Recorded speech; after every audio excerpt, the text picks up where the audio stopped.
Radio H. Bueno, ¿usted piensa que la señora Lagarde usó la cabeza de Macri como un revólver? Yo creo que no. Pero ¿Usted bueno, cree que no? no? Le puedo decir Y cómo. bueno, pero vamos a preguntarle a alguien que debe saber bastante más que nosotros, la señora Lagarde. A ver, cuéntame. Señora Mercedes Marcó del Pont, ¿está ahí? Sí, ¿qué tal? ¿Cómo les va? Buenas noches. ¿Cómo estás, Mercedes? Buenas tardes. ¿Cómo Hola, te va? Qué gusto saludarte. Igualmente. Estoy igualmente. acá con Débora Mavaires. Hola, ¿qué tal, Mercedes? Hola, Débora. Que me está acompañando. Este programa no tiene compañía fija, siempre invito a alguien de las redes a que me acompañe. Contame, Perfecto. contame, Mercedes, porque es un programa de redes. Estábamos hablando de la jugada esta de timbiarse 13.000 millones de dólares para conseguir 15.000. La verdad que no las entendemos muy bien. Pero sobre todo de la venta de a poquito que hizo al principio el Banco Central, como tratando de que se lleven plata al exterior, ¿no? Sí, esta es una historia ya conocida desde que asumió este gobierno que ha armado toda una gran timba financiera donde todos los dólares que están entrando de deuda, especulativos, entran por una puerta y salen por la otra puerta de la fuga de capitales o del pago con creces de esas deudas. Y el derrotero de nuestra nueva deuda con el fondo, sabemos que va a ser la misma. A mí me preguntan ¿quién se beneficia con esto? Y la verdad que no, el pueblo argentino no se beneficia. No, naturalmente. Nunca se ha beneficiado con un acuerdo con el fondo, pero ahora es muy alevoso porque además lo han explicitado los funcionarios del fondo que esto se lo prestan para que le devuelvan a los acreedores. Sí, la mitad del préstamo, 25.000 millones de dólares para el BACS, ¿no? Para sí, devolverle. yo creo que el dinero es fungible, al final del día va a ser acreedores, más especuladores, más grandes jugadores, ¿no? Claro. Esa combinación, lamentablemente. Y del otro lado del mostrador, un ajuste muy fuerte, muy fuerte, que va a acentuar el que ya está ocurriendo, ¿no? Porque el ajuste no va a empezar con este acuerdo, este gobierno que tiene el mismo diagnóstico, que piensa como el fondo, que defiende los mismos intereses que el fondo, ya viene practicando después de las elecciones del año pasado un ajuste fiscal fuerte, ¿no? Sí, tarifazos, menos obra pública. O sea que lamentablemente lo único que uno puede decir es, bueno, ahora es el momento de la política, ¿no? Porque la verdad que muchas de estas cosas tienen que pasar por el Congreso. Y es muy importante que haya un frente de oposición con claridad como para confrontar con todas estas leyes, ¿no? Como la ley de presupuesto tiene que pasar por el Congreso, la del año que viene, con el ajuste que quieren hacer, la ley que pretende modificar las funciones del Banco Central también tiene que pasar por el Congreso, o sea que creo que nadie se puede hacer distraído, ¿no? No, bueno, pero no sería, a ver, la verdad es que yo debo decirte que todavía, por supuesto que hay tiempo que estas cosas no se hacen en caliente y seguramente en la Cámara vos estarás más cerca que yo, vos has sido diputada, has sido presidenta del Banco Nación, has sido la primera mujer, te presentaba así, encargada de la política monetaria, ¿no? Así se te presentaba en aquella época y digo, seguramente vos sabés más, por eso te estoy contando, te estoy preguntando, pero te cuento que hay como cierta ansiedad de parte de la sociedad en su conjunto para ver que diputados, que senadores de la oposición por lo menos, hagan algún tipo de manifestación, digo, respondan a este 80%, ayer en las encuestas aparecía que casi el 80% de la Argentina está en contra de este acuerdo con el fondo. Sí, por eso yo creo que, contrariando mi profesión, no es la discusión, no es económica, creo que ese 80% de la población que está en contra de un acuerdo tiene memoria, sí, claro. ¿sí? Y sabe lo que significa, o sea, que la discusión no es económica, por eso digo que nadie se puede hacer distraído, no, con esto no hay crecimiento, no hay bienestar, no hay convergencia hacia un equilibrio superador, no, nada de eso, con esto, al final del día vamos a tener un país más endeudado, vamos a tener un país en recesión, un país con una regresividad distributiva muy fuerte, quiero decir, y además con el agravante, con inflación, efectivamente con mucha inflación y deterioro de los ingresos, pero además con un acuerdo que marca la cancha mucho del próximo gobierno constitucional, porque no es que están tomando un stand-by y dicen, bueno, un año y medio, al fines del 2019 barajamos y damos de vuelta, no, están firmando un acuerdo que atraviesa la mitad del próximo gobierno constitucional. Y eso creo que la política lo tiene que discutir. Es cierto que hay una ley de administración financiera que en principio habría que cambiar para que fuera al Congreso a darse la discusión de este acuerdo. Ajá. Por eso hay proyectos en torno a una modificación del artículo 30 de la ley de administración financiera que hace que zafen los acuerdos con organismos multilaterales, si no toda la deuda se tiene que discutir en el Congreso de la Nación, salvo los acuerdos con organismos multilaterales. Por eso es que hay proyectos para modificar esa ley. Pero mientras tanto, insisto, esto tiene una gravedad política importante, porque por más que el gobierno sonría, quiera hacerlo aparecer esto como un triunfo, es un fracaso de su política económica, pero además es un fracaso a nivel regional, porque ellos le endilgan la culpa a la situación financiera internacional. Yo pregunto, ¿qué país de América Latina tuvo que salir corriendo a pedir un acuerdo por el fondo de esta naturaleza? No, ninguno. Además, digo, países pequeños y siempre pobres de alguna manera, como Bolivia, están en crecimiento, por lo tanto, tampoco es tanto la situación internacional. No es la situación internacional de ninguna manera, ya se sabía que iba a ocurrir, eso fue un cambio en el margen, lo que generó vulnerabilidad es la política que aplicó este gobierno desde regular todo al capital especulativo, desde regular el mercado de cambios, desde regular la tasa de interés, insisto, hacer de un gran casino de la economía argentina nuevamente. Ahora, frente a esta angustia que atraviesa la sociedad argentina y esta desazón, creo que lo importante es esto, saber que este no es el único camino posible, ¿sí? que esta es una decisión política del gobierno, que se podría modificar algunos parámetros de la política económica. Yo no estoy diciendo, esto es un gobierno neoliberal, de derecha, defiende determinados intereses, pero aún para garantizar cierta tranquilidad y gobernabilidad tendrían que cambiar algunas cosas, porque si no esto no cierra. La verdad que van a entrar estos 15.000 a fin de mes y se van a irse como se fueron ya todos los créditos que tomó el gobierno desde que empezó este año. Este año tomó 9.000 Caputo en enero, después tomó el Banco Central 2.000 en Basilea el Banco Central, después Caputo volvió a colocar otros 3.000. ¿Cuánto suma eso? Sí, claro. 14.000 millones, no están en reserva, se fueron. Entonces, me parece que es un momento de tener claridad, la sociedad la tiene, y la dirigencia política, sindical, los legisladores, los gobernadores, saber que esto termina mal para todos, inclusive evidentemente para algunos que quieren especular con algún beneficio particular, eso es pan para hoy y hambre para mañana. De hecho, los pequeños compradores del EVAC ya les fue mal, digamos. Sí, le fue mal, ahora con esta tasa del 40, que ya anunciaron que la van a mantener durante un tiempo, a lo mejor logran que entre algún otro capital especulativo, pero la producción, mientras tanto, nadie habla de la producción. Claro. En el acuerdo, ningún funcionario cuando lo anunció habló del crecimiento, ni habló del empleo, ni habló de la inversión reproductiva, no habló del salario. Nada. Lo único que se habló es ajuste fiscal, déficit fiscal. Y tampoco se habló del desequilibrio externo, que es el que en última instancia está promovido, el que determinó este cimbronazo cambiario, esta devaluación y esta situación crítica que sigue. Hoy el dólar se volvió a ajustar al alza, ¿no? Hoy se volvió a devaluar la moneda y sabemos que todo eso va a precios, va a inflación, ¿no?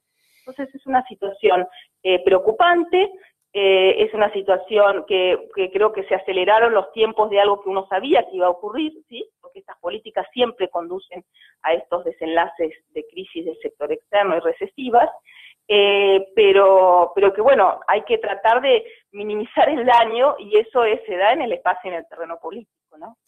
Sí, Mercedes, yo tengo una pregunta que a mí me quedó picando cuando vi el anuncio que hace Presidencia de la Nación respecto a este crédito que van a tomar.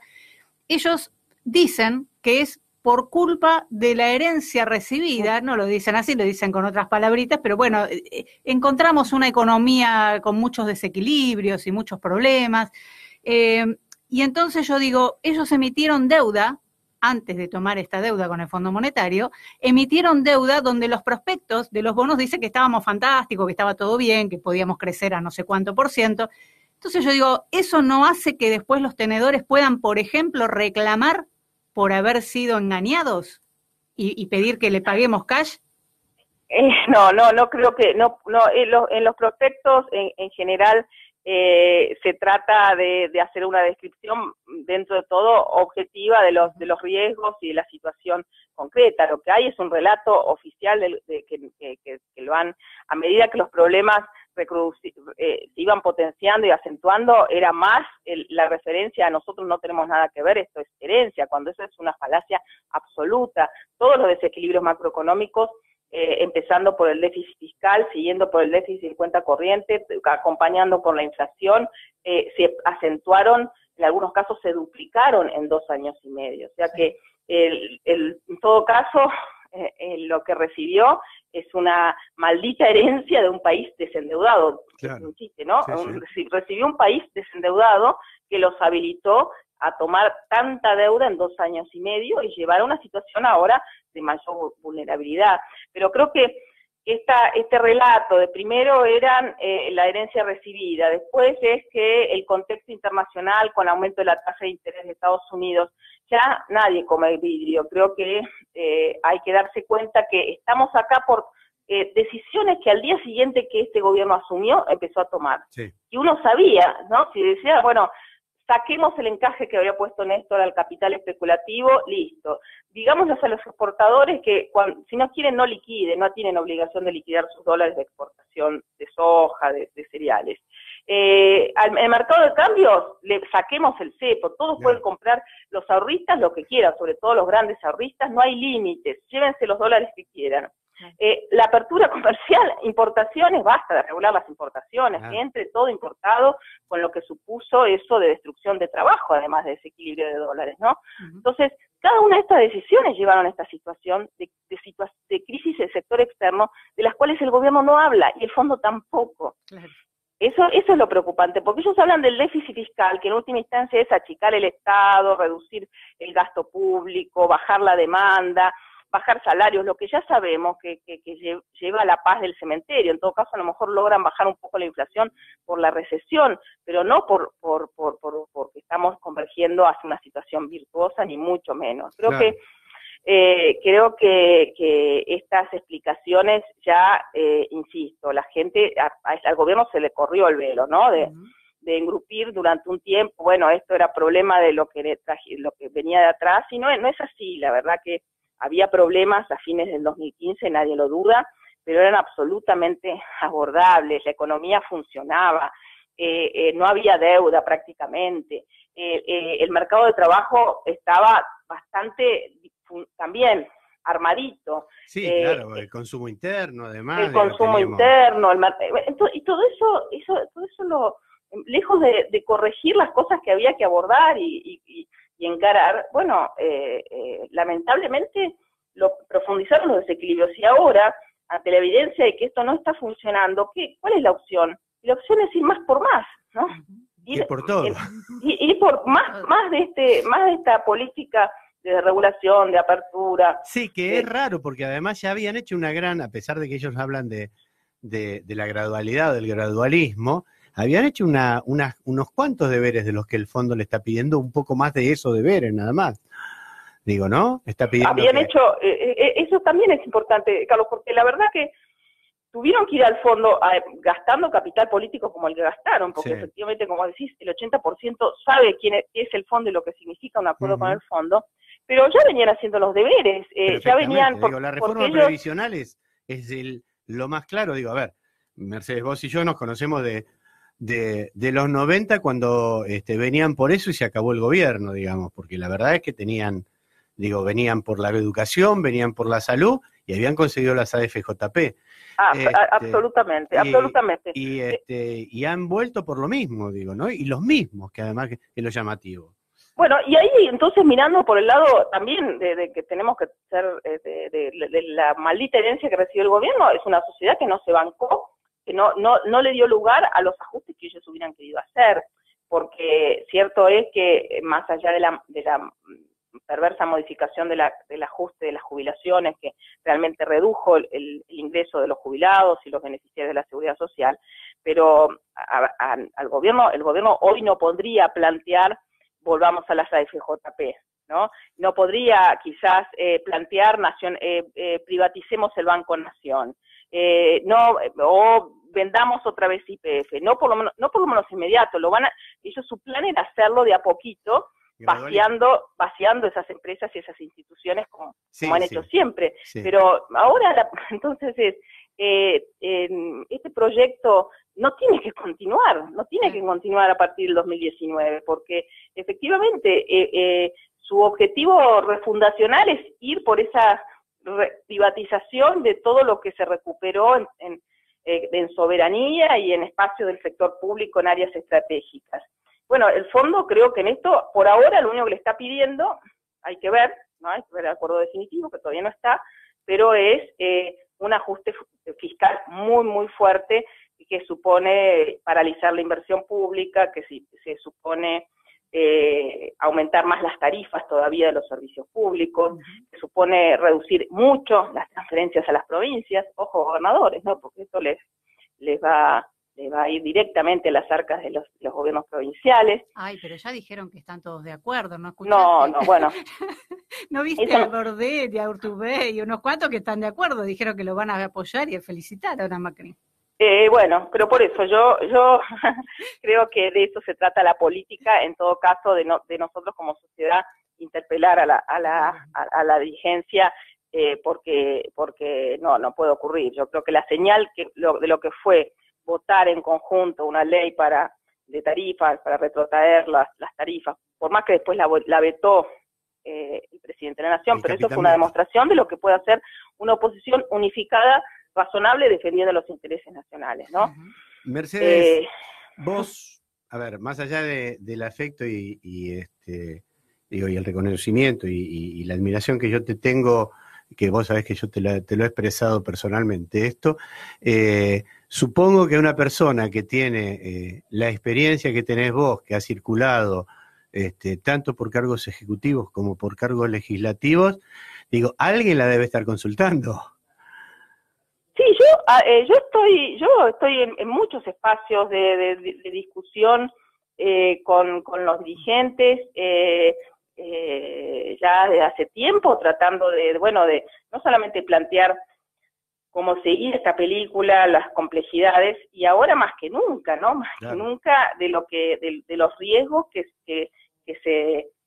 se corren como sociedad, como patria, si este proyecto se perpetúa en el tiempo y además logran marcar tanto la cancha como significarían todas estas condicionalidades que quiere imponer, no imponer el fondo, que quiere aplicar el gobierno, ¿no? Porque es típico de ahora, uno recuerda lo que fue la crisis del 2001, recuerda lo que fue la psicopateada y la presión permanente hacia los legisladores, que si no se votaba el déficit cero, que si no se aceptaba el blindaje, todas cosas que nos iban hundiendo cada vez más, que lejos de garantizar gobernabilidad, fueron el principio del fin, ¿no? Entonces me parece que ahora tenemos que tener buena memoria y saber que se puede hacer otra cosa, que eso significa que ellos tengan que cambiar algunas cosas de sus políticas, y obviamente que hay que plantear de cara al 2019 un proyecto político, económico y social alternativo, ¿no?